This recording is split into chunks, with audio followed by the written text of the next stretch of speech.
Hey guys, so I've done what a lot of people may consider crazy.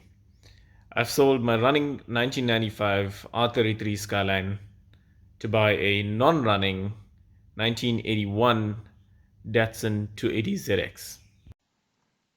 So basically went from this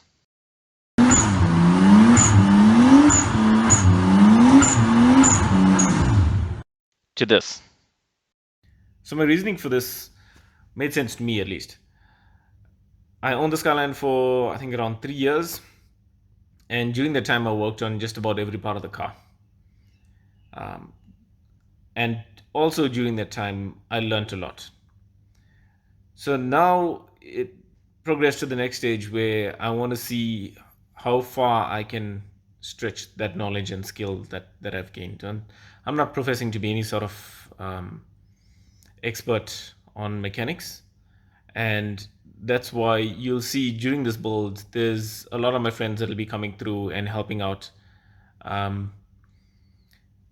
You'll get to meet them as we go along, and there's a reason why all of them will be coming through. Obviously it's because firstly we friends, secondly is they've all got a lot of knowledge, third they can pass beers. They're experts at passing beers and also at keeping beers cold.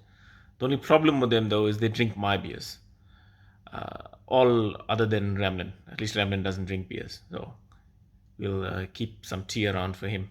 I found the ZX in Bethlehem via Facebook Marketplace. It's around just over 300 kilometers or 190 miles away from me.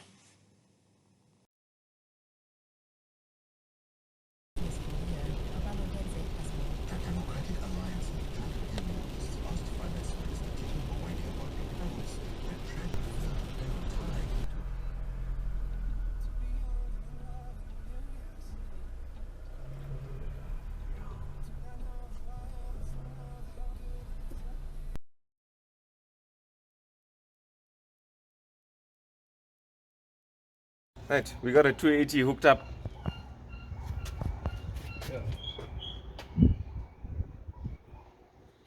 To the Hilux. Ready to make it'll be like a 4-hour trip back home. 4-hour trip back home. Cool. Turn left.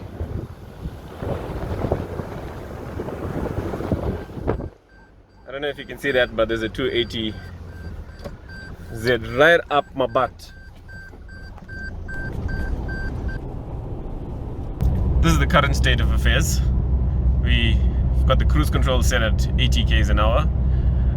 The reason for this is this car hasn't run for such a long time that the grease and stuff on the wheel bearings and all of those would be gone quite hard now. So we've done about 8 k's so far. We're giving it another 12 k's or so, and then we'll try and pick up the pace a bit and see how it goes from there.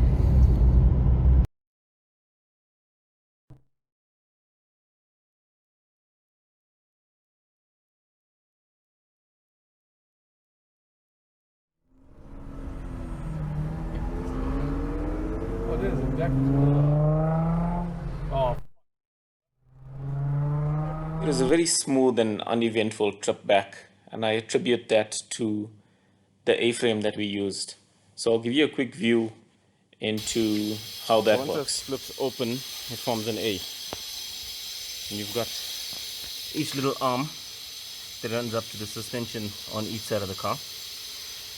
The bit of chain gets thrown over the suspension arm, and there's a way that it locks into the end of this bar. And the ratchet mechanism then connects to the chain, which once it's tight, hold on across there, and that keeps tension on it. And obviously this other end to the tow bar.